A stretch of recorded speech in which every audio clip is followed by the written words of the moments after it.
Srácok, Luszka vagyok, a mai videóban elhoztam nektek, hogy hogyan fejlődjetek gyorsabban Chapter 4 Season 4-ben. Ha szeretnétek támogatni, akkor a leírásban megtaláljátok a Linktree weboldalmat, amivel megtaláljátok a TikTokomat, YouTube-omat, itt kövessetek, beiratkozzatok fel, nem adjatok le a tartalmaimról, és akkor ezáltal engem is tudtok támogatni, lájkoljatok be ezt a videót, hogy nem adjatok, vagy hát, hogy ezzel jelzitek nekem, hogy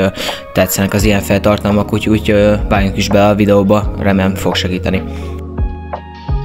A Weather Forecast Tower annyit csinál, ha megölöd a 100 méteres körzetében lévő boss-t, akkor kidob egy keycardot a boss, és hogyha azt beviszed, akkor meg fogja mutatni a Future Storm Circle-t, mindig az egyel előtte lévőt, vagy utána lévőt, és igazából ennyire egyszerű, itt vannak a locationjai a mappon, mindig a másik zónába fog leszpónolni a boss, úgyhogy igazából ennyit érdemes tudni róla, nagyon hasznos dolog, ez rankedbe, illetve kapokon pontot ér, úgyhogy ezeket nagyon jó beklémelni, menjünk is tovább a következő tippre.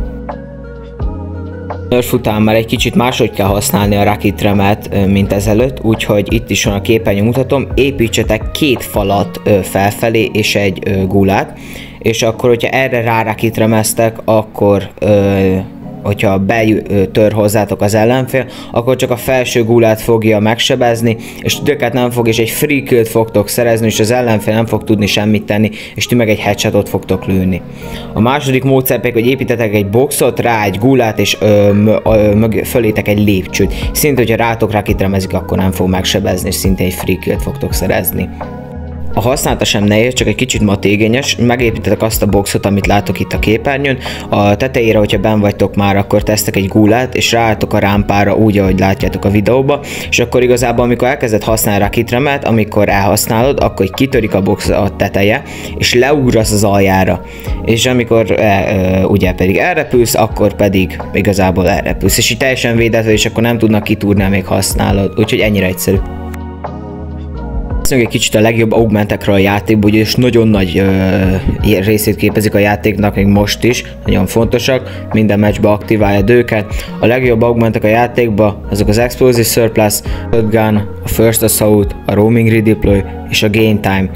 Hogyha ezeknek tudni akarjátok a lényegét, annyi a lényeg, hogy a First Shotgun, akkor az első bullettja az a tárban az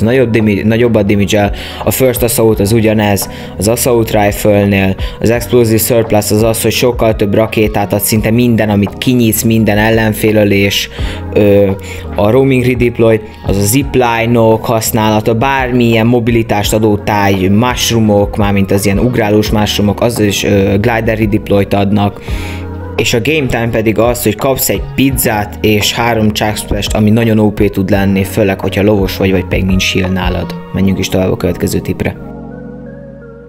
Ez a map tökéletes clash gyakorlásokra, ez bárkivel tolhatod, haverokkal, publicba is tolhatod, randomized loot is lehet, bármilyen loot, 5 fajta loot van,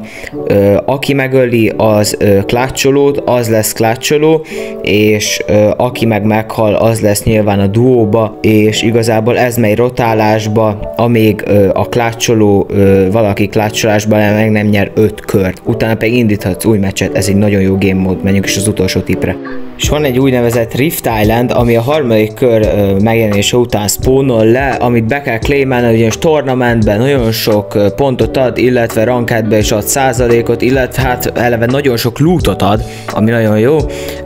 Innen snipeljál embereket, nagyon hasznos, riftek is vannak alatta, illetve zipline-on lehet feljutni, tehát ez egy nagyon jó kis spot, úgyhogy ennyi lett volna ez a videó, remélem tetszett, ha tetszett, kell dobni egy lájkot, illetve hozd meg másokkal, hogy ők is tanulassanak belőle. Én Luszka voltam, sziasztok!